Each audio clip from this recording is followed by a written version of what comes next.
பயிற்சியினாலே கிட்டுவிடும். ஒன்று சொல்வேன், இந்த மருந்துகளில் ஹோமியோபதி என்ற மருந்து தற்காலத்திலே சிறந்து விளங்குவதற்கு என்ன காரணம்? எந்த இடத்திலே இந்த உடலிலே ஒரு நோய் வருகிறதோ அந்த நோயே உண்டு பண்ணக்கூடிய அளவுக்கு சாதாரணமாக மூலிகைகள் அதை எடுத்து அதை உயிர் சக்தியாக மாற்றி உயிரோடு கலக்க விடுகிறது தான் ஹோமியோபதி மருந்து. உயிரோடு அதற்கு முன்னதாக அந்த உயிருக்கு என்ன இல்லை, இந்த உடலிலே அந்த பகுதியிலே இருந்த நோயை தீர்க்கக்கூடிய அளவுக்கு அதனிடம் வலு குறைந்திருக்கின்றது. அந்த வலு வந்து விட்ட பிறகு தானாகவே அங்கே அணு அடுக்கை சீர் செய்யத்தக்க ஜீவகாந்த சக்தி பெருக்கம் வந்து விடுகிறது. அப்படி நோய் தீர்ந்து விடுகிறது. அப்படியானால் ஒரே ஒரு ரசாயனத்திலே ஒவ்வொரு மூலிகையிலே இவ்வாறு பல மருந்துகள் அமைந்திருக்க காண்கிறோம். இந்த உடலிலே அதே போன்று அம்மை வருகிறது என்றால் அம்மையிலே இருந்து அந்த சீழெடுத்து மருந்தை கொடுத்து எதிர்ப்பு சக்தியாக மாற்றி விடுகின்றார். ரத்தத்திலே இருந்து ஒரு புறம் ஓடக்கூடிய ரத்தத்தை எடுத்து இன்னொரு புறம் இன்ஜெக்ஷன் செய்து பல நோய்களை குணப்படுத்துகின்றார்கள். இது பிரெஞ்சு நாட்டிலே உள்ள டாக்டர்களால அதிகமாக கையாளப்படுவதாக நான் கேள்விப்பட்டிருக்கிறேன். நிச்சயமாக குணப்படுவதற்கு சில அடிப்படையான தத்துவங்களை அமைத்து அதை செய்து வருகின்றார்.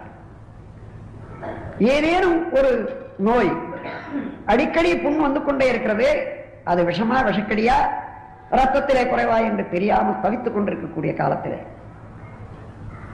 நானே பார்த்தேன், ஒரு பெண்ணுக்கு எவ்வளவோ மருந்துகள் கொடுத்து கூட முடியவில்லை.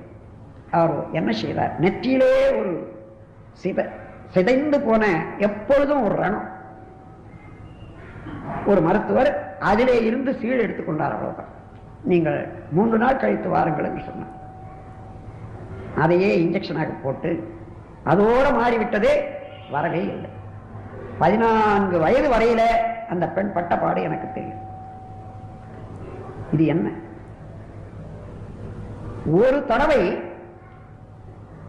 ரத்தத்திலே ஓடி இந்த உடலிலே வந்து கொண்டிருந்த போது அந்த இடத்திலே வர்ற போது அந்த பர்டிகுலர் தாதுகளை வர்ற போது அதை தாண்டி போக முடியாத தேக்கம் குழப்பம் வந்து விடுகிறது.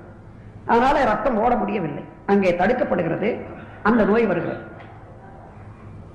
அதையே எடுத்து மீண்டும் உடலிலே ஏற்றிவிட்டால் அந்த இடம் ரீசைக்கிளிங் 2வது தடையா வர்ற போது முன்ன ஓடிய இடத்திலே எந்த காரணத்தினாலே தடை வந்ததோ அந்த தடையை நீக்கிக் கொண்டு ஓடக்கூடிய அளவுக்கு அந்த மருந்துக்கு வேகம் வந்து முழுமையாக ஓடுகிறது, சொல்லுகிறது, நோய் சரியாக வருது.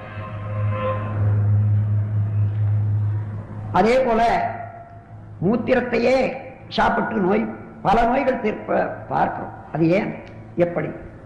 ஒரு தடவை கழிந்து விட்டது என்றால் அது உடலிலே ஏற முடியவில்லை. காரணம், அது சுற்றிக்கொண்டே வந்த போதே அதில் இருக்கக்கூடிய சக்தியை உடல் ஏற்றுக்கொள்ள முடியாமல் வெளியேறிவிட்டது. இந்த பொருளுக்கும் அந்த உடலுக்கும் ஒப்புக்கொள்ளவில்லை. ஆனால் 2வது தடையா வரும்போது எந்த நிலையிலே அது விடுபட்டு விடுகிறதோ அந்த நிலையிலேயே அது பிடிபட்டு விடுகிறது. அதனாலே பல நோய்கள் தீர்ப்பதை பார்க்கிறோம். அப்படியானால் இந்த உடலுக்கு எல்லா உறுப்புகளுக்கும் மூலமாக, மன அலைக்கு மூலமாக, இந்த உடலுக்கே ப்ளூ பிரிண்ட் என்று சொல்லக்கூடிய கருவமைப்பிலே வந்த எல்லாவற்றுக்கும் மூலமாக இருப்பது என்ன? வித்து அல்லவா? அந்த வித்தையே எடுத்து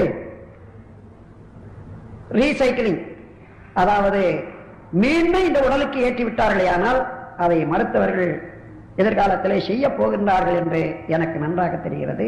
இந்த காயகல்பத்தினுடைய முறை